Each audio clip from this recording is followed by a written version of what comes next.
I'm doing this podcast. Hey. That's what You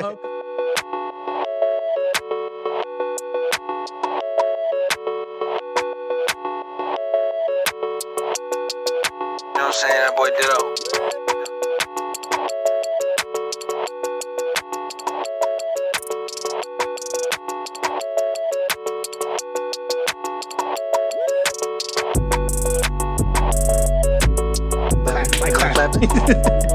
First episode of That Indie Life, Keeping It Real. Take one. That was a hairy one. More takes. Are we good? Y'all ready? Yeah, let's do this. All right. Welcome to the first episode of That Indie Life, Keeping It Real. I'm your host, Terry. Evan. I'm Rod. And basically, we're here to talk about the ins, the outs, and the ups and downs of the indie film life, as far as making movies, from finances to production to post-production to everything. And we're just going to just dive in and have these organic conversations and, get it going from there. But first, we want to give y'all our background and let you know where we're coming from, because we don't want to be talking to y'all and y'all thinking, who is y'all? So Right. you want to start from? Shoot, my background, I started doing this back in 2013. Went to AI. Right. I don't feel like feels gross shouting out that school. Just say art school. I went to an art school, There did my you 3 go. years. Kind of been freelance ever since. Copy that. I mix it up with photography, do some videography, Right. write, direct, sometimes produce. I don't like paperwork, so I kind of stay away from that. Right. So that's pretty much what I do at Raw Footage Media. Right. That's my company. Okay. Like how you dropped it in there, bro. Yeah, I Smooth had to like. throw it in at the end because Got to. I didn't put it in the Got to. beginning. All right, so my background, I'm not in film.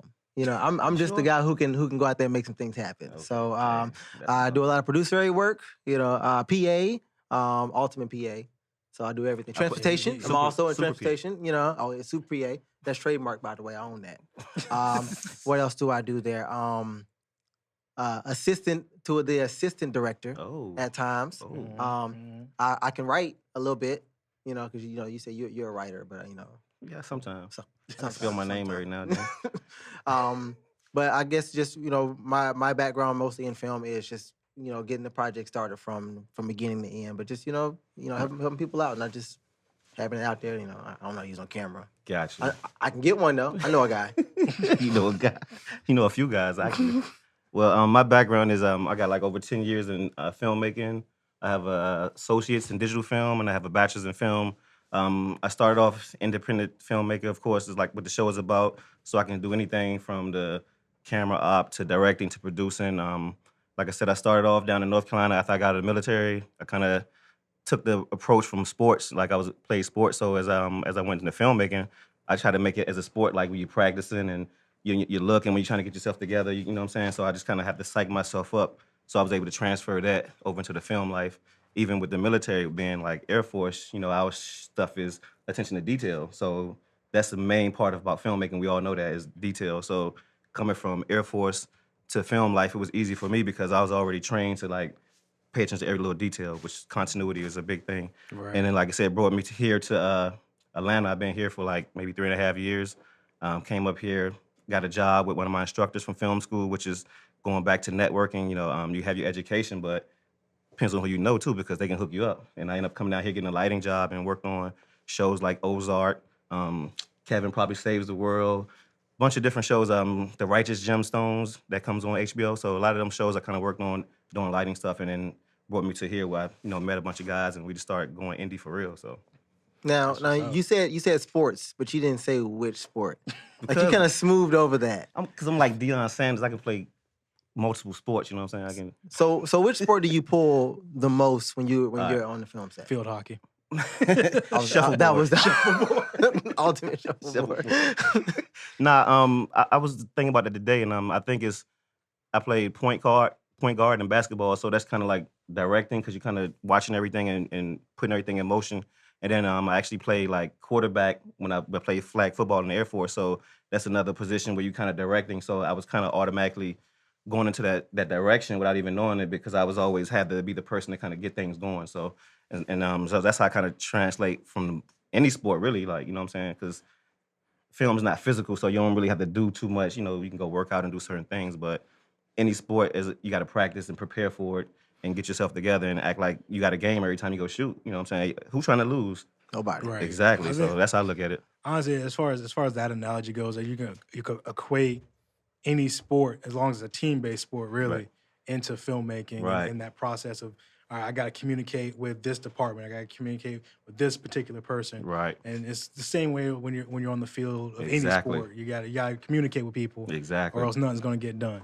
Right. And let me ask y'all this. I know you're not into film, but I'm still gonna ask you anyway, and I'm gonna ask you too. All right. So what got you into filmmaking? Like, can you remember your first memory as a kid, or like just something that maybe jolted you? It don't have to be the actual situation, but maybe something you can draw back to that made you say, I might want to get into that.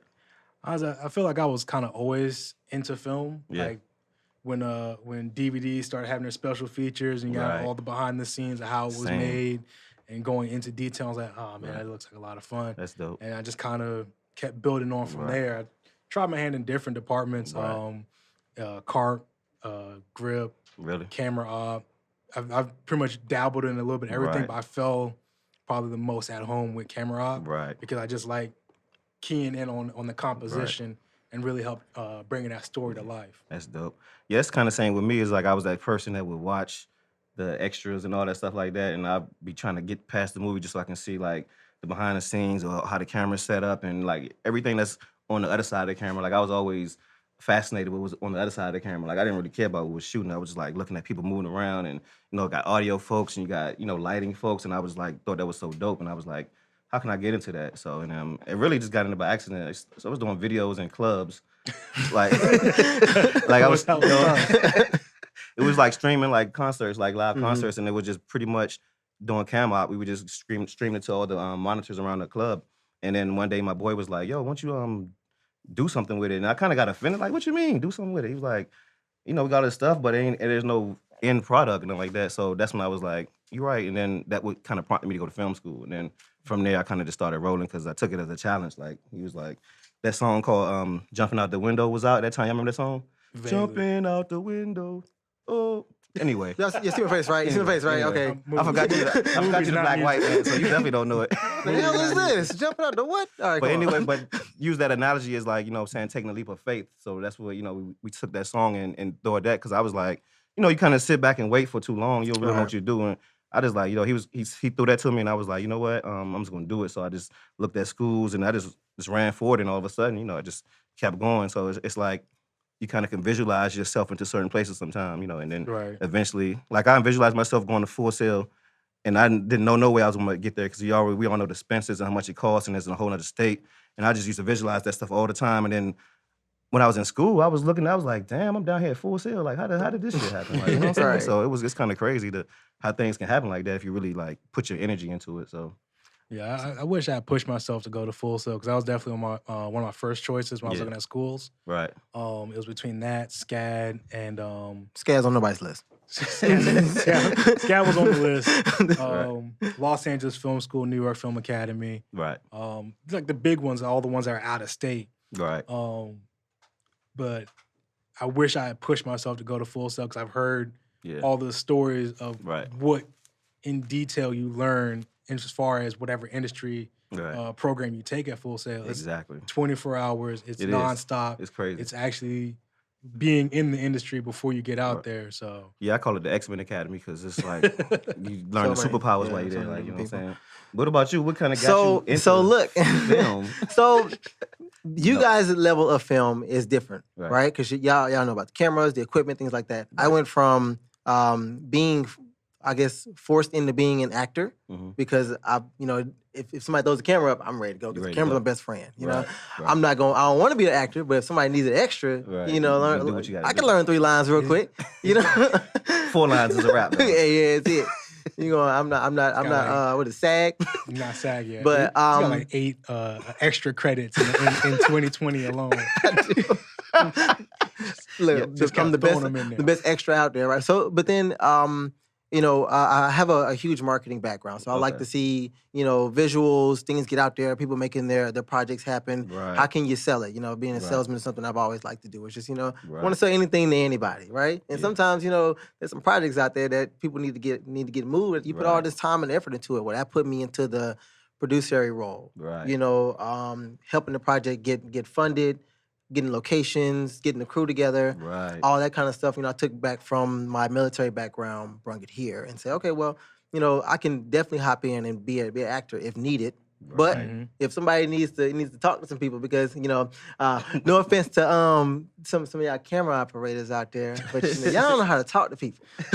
Y'all can't sell yourselves. See, That's why we got you. So you got me. The thing with that is I'm very I'm action based. Right. When I see a problem, I have a solution. I'm just gonna tell you the facts, no filler. And apparently people don't like hearing that. But I will sell that problem, right? And I will package it nice and neat for you, That's what and I'm I will talking show you about. how well this isn't really a problem, even though Right. it is a problem. Now, when it starts costing me money, now it's a problem. But Right. when it's a free problem, I'm good. I Right. can do whatever I want to do with that.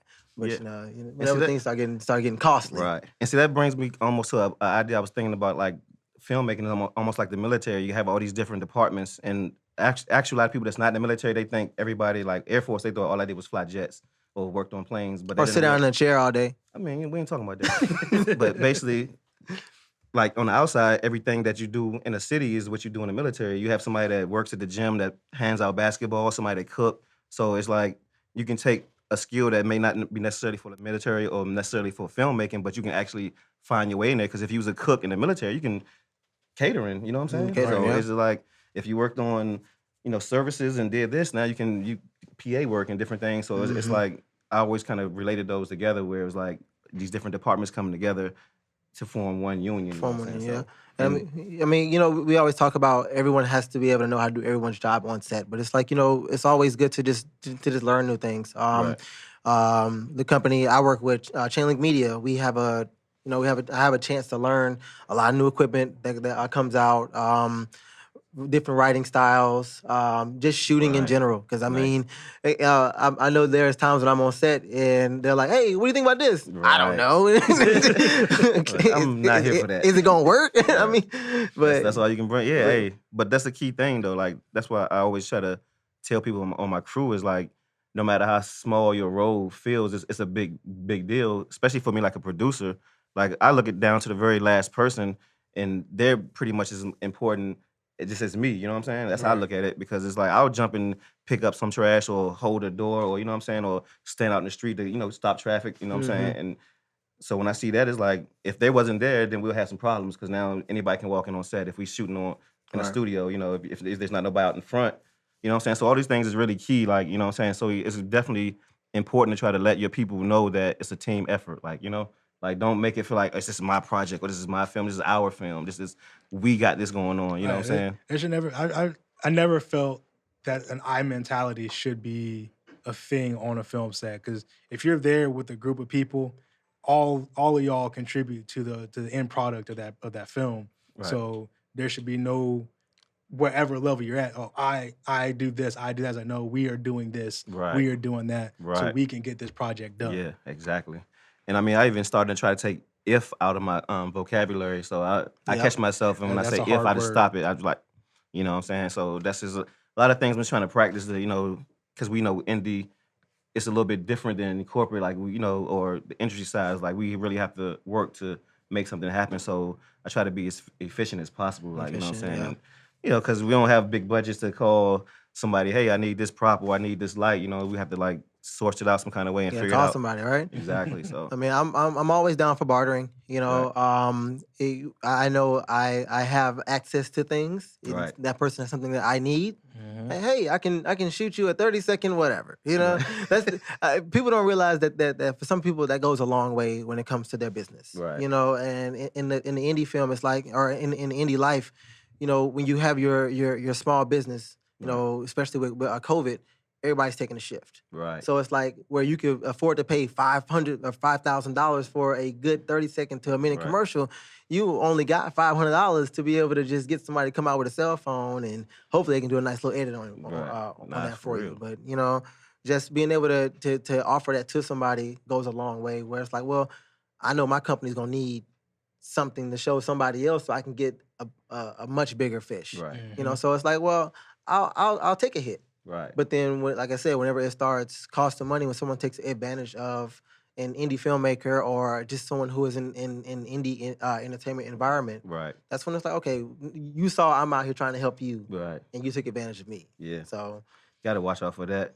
You know, and like I say, I was wanted to go about like what the actual podcast is about. Like, it's not only, having organic conversations about indie film life. It's about bringing people together. Like, we're bringing brands together, like designers, artists that has music. Like, we're going to try to bring all these things together because a lot of people don't realize, like, all these elements is a part of film. Like, you know what I'm saying? You have to have some clothes on. You have to have music, you know what I'm saying? You have Right. to have pretty much everything. You have to have a table to, you know what I'm saying? You have to have a chair. So many people we can reach out that have these products and things going, it helps us out as well because not only we cross promoting, we actually building our sets and we actually filling out the whole process of making a film, you know what I'm saying? So that's why this podcast I think will be very important and help out because I think we're gonna do a lot of networking. And as we bring in our guests, we'll be able to see what they got going on, dig into their life a little bit, have some fun, and in the same time, we all networking because who knows if this person making a movie, we might be on their set working with them, and vice versa. So Right. that's the main thing, so we're gonna use this like an interview. Kinda. Yeah. That's I definitely don't want to call it interview. interviews, conversations. It's I mean, I'm an organic interview. casting Hey, I'm organic. gonna put my resume up here. Hey, look, man. Like, they gonna have them nervous. Like, I didn't know I was coming for a job interview. Thought I was just coming to talk about my movie. But definitely, like I say, I think that's a good thing is being able to bring all these different people together that we may not even get a chance to meet. And then like especially with social media now, like you can meet people online, but to be able to bring guests in, it's like we still doing practicing. We got to practice as far as safety guidelines, but to actually talk to a person in person is a whole different feel, because going back to original filmmaking is it wasn't no graphic designs, it wasn't no special effects, everything was practical. Practical. So and face to face is practical, you know what I'm saying? Because we virtual now, so we do that, but if we can get a chance to go face to face, then we definitely have to take advantage of that as creators, I feel like. So Yeah, I feel like that's very important as well. Because with Zoom, Google Meet, whatever other Milanote, shout out. any of those other apps that kind of help people can network from a distance, they're good. But until you meet somebody face to face to really understand what they're bringing to the table, like feel their energy, how like, all right, I'm real serious about this because you can't portray that over a screen. Right. It's really hard to do that. Right. Or a text message. Right. Or And, email, carrier pigeon, Right. Morse code. You can't get those messages across that way. Right. You got gotta new meet notes people. over there? Huh? I mean, this ain't even notes, man. This is Instagram. Speaking of Instagram, our Instagram is at that indie life podcast. The whole name. The whole- Tribe all Called together. Quest, right? The whole So name. that's on our there. Instagram, that's our Twitter, and it's definitely gonna be posted on the page and in our description down in the link. So make sure you follow our social medias and keep on. We got promos coming. We're gonna have 4 episodes. It's a lot coming behind the scenes. We're gonna show you how we put it together. We're gonna show you how we cross promote with people. I mean, it's definitely something that's something that's not out here yet, and we're gonna take advantage of that. Yeah, Definitely, and if we got those indie those indie entertainers out there, if you guys want to check us out, holla at us. If you want to be on the podcast in the future, Definitely. we definitely want to talk to many people, who not just in one region or in Right. one type of genre, just Right. we trying to go global. as far as Yeah. possible. If you come to Atlanta, and then eventually once we we might can come to you. You never know. It just I depends wouldn't on. mind doing a live show. Yeah, Take I'm this on the definitely- road. Oh. He's doing that thing again. Yeah. You owe me $1. I'm so used to being a director, I don't even know what the directors be talking about sometimes. I'll be like, Is that how I be looking? I be pointing at random things. Oh, but I guess we talking about the products. Are we gonna bring in the products? Some of the crew behind the scenes. Oh, okay. Okay, yeah. Definitely. We're gonna shout out our crews because without them, this couldn't be possible. So we got I don't know everybody's names just yet, but far as everybody's gonna be posted on Hold on. Twitter. Shout out the crew doing Yeah. stuff. We got Bam, Chuck is a Cam Ops, and y'all know everybody else. we So y'all got can. we got Jimenez is our showrunner, Right, producer, director for the podcast. right, Tillman is back there helping out. He's Pointing at things. kind of in and out. Yeah. right, As the show progresses. right. We have Jasmine. I'm not sure what she's doing just yet, but eventually I'll know that and I'll be able to shout her out for her job. But shout out anyway. Right. We got Randy, which is our light god. You know, he take care of all this lighting, these colors we see behind us. He even helps us with logos and, you know, pretty much everything. And we definitely have a staff that we're going to continue to grow, and we definitely appreciate them. And like I say, without them, we wouldn't be here, you know, so. And you know, this podcast is not just going to be just you know audio. It's going to also be you know We can't forget about our audio engineers, Rio and Thor over here. Yeah, because this is shouting them out. Yeah, because without them, they wouldn't be able to hear us. So we definitely got to shout them out. I don't know. I mean, he's doing a thing. I can hear it. Where's Stone at? All right, well, shout out to Stone too. Whenever he gets back in the room, he'll know he got some love in here. But, definitely everybody's gonna be in the credits. We're gonna make sure everybody's social media is out there so you can follow everybody and see what's going on, see how we work behind the scenes, see how we all come together like Voltron and make stuff happen, and then how we go back. Who's left leg? I call right arm. Oh, shoulder. I'm the sword. Can I be the sword? You just laying on the ground. Just let me be the sword. You know? We're gonna pick you up. Just pick me up. Just don't forget about me. You know. Okay.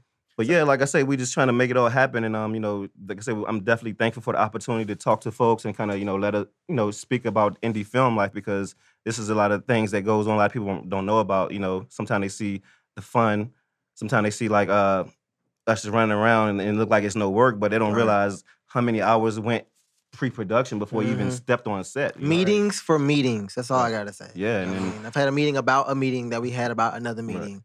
About another meeting. And I've had so many Zoom meetings and so many virtual meetings. Is like I feel like I kind of created that program. You know what I'm saying? So, speaking of programs, we definitely want to. If you any programs want to link up with us, or you know any platforms that want to, you know, cross promote, whatever. Definitely, like I said, follow us on Instagram, inbox us, message us. You know, Twitter, all that. You know, Facebook is coming as well. So. You know, we there for you. We might be busy, but we'll make time for anybody that reaches out. So you said you make time for what you want to make time for. Yeah, it's true. That's what females always tell you. Anybody called you back yet, huh? Dang, man, somebody hit you deep. Yeah, you know, that's a whole nother podcast.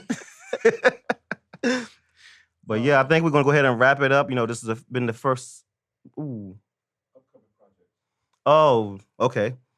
So I'm going to recant that wrap up. Yeah. I mean, you can edit that out. I'm gonna need you like a board. I'm gonna need you to have a board. From this point forward, 2021, executive producer is going to have a board. Now when he says what he wants us to say. It's like, yeah. Write that on. I'm ready to start dancing like, hey. But yeah, future project. I guess we'll start with Evan over here. Shoot. I personally, for as far as my go, I don't have any upcoming projects right now. You do now. I do. Try this again. Upcoming project. What you got, man? I'm doing this podcast. Hey. That's my upcoming project. Right. Doing this again and again and again. And again. I guess we just have multiple small business commercials coming up. Right. So all those companies that survived 2020, going in 2021, we're trying to offer them some affordable video representation through Chainlink Media. Right. So, I have a few things going on. Like I said, you know, we got the podcast, you know, That Indie Life, at That Indie Life Podcast. We got that going on. I'm also working on a series, a horror suspense series called Flesh, which is we're going to, I'm not going to give too much away from it, but we're pretty much dealing with human trafficking and we dealing with vampires. So it's going to be something that has a messaging, but at the same time, we still going to entertain and we still going to have the horror, the gore, the blood, and all that stuff like that. But, you know, our main goal is to try to address sex trafficking that's going on, you know, because Georgia is like, it's like 65,000 missing. No, 6,500 missing in Georgia and then 65,000 worldwide missing from human trafficking. So I feel like us as filmmakers and entertainers, we're supposed to take some kind of time to like put some kind of message in it if we can. Like it's always good to entertain and shoot stuff up and do this, but it's like I think it's our duty to like drop some jewels in there for somebody. Like, you know what I'm saying? Because you never know. put a message in there for somebody who needs to hear this kind of deal. Yeah. That's one of my things. I always wanted to have a film or something that when somebody leave out the theater or wherever, not theaters no more, but when they walk away from it, they can be like, damn, maybe I should look at myself different, or maybe I should look at a situation different or something like that. Just because, you know, sometimes film and things can reach somebody even, you know, better than a parent sometimes, I think, you know, because, you know, everybody's sitting in front of a TV as soon as they're born, you know what I'm saying, or on some kind of phone or some kind of device. So, you know, we, you know, just rerouting those things is like, if that's what it's going to be, then we might as well take advantage of that and try to get the message Use out your there. platform, right? Exactly. That's what I feel. Use it. Definitely got to use it. Yeah, so anything What about else? these music videos, man? Oh, Hold yeah. on. Oh, yeah, I know- kinda cut myself Yeah, I short. see that, Yeah, man. we got music videos. I'm working with like Bam, and a lot of us work on multiple projects together. And like I said, we just linked up with Chain Link, linked up with Chain Link. You know what I'm saying? So Yeah. so we got projects with them, and they're gonna be working on us with projects, and we're gonna be working with them. It's just like we're gonna continue to grow through 2020 and 2021 now because the pandemic shut a lot of things down. But for some of us, it kind of opened things up too. Right. So we're just gonna keep pushing until it's 2022, and then put our heads up, and hopefully we all in a better place. And keep it moving. Right. All right, so that's it there. Well, I definitely want to thank everybody, our viewers, our listeners, our future listeners. You know what I'm saying, and Yeah, everybody. come on in here. Yep. Anybody, and Don't be on the outside. If you're a future listener, New go ahead, future go ahead and press listener coming play. in. right, Press Play. Speaking of Press Play, that's Bam's company, Press Play Digital. Oh, shit. Yeah, he does. I didn't He's a even know. music producer as well. Like we have some folks that pretty much are chameleons. They can pretty much do anything. Like I'm pretty sure the audio guys So probably. we do gonna other have the things as whole well. crew on the Like, podcast as guests. Like Bam's a We drone can. operator. He does drone. He produces music. He's producing music for the podcast. Like all these guys is like they got things going on. So definitely make It's gonna sure. be the credits coming up, and it's all Bam. Right. All Bam. It's Bam. The whole Bam. Right. But make sure you follow our crew on social media. Like, you know what I'm saying? Give them that love, and because they'll be posting behind the scenes, and you might need them on your set or something, you know? You never know. All right. I ain't got nothing else.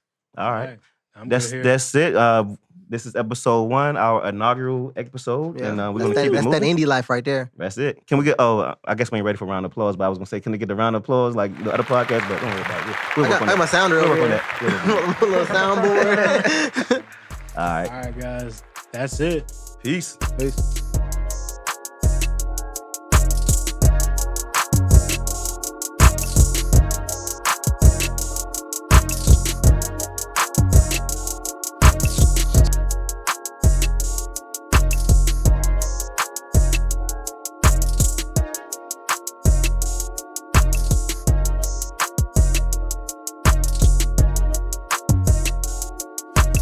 She call my phone, I guess it's dinner time.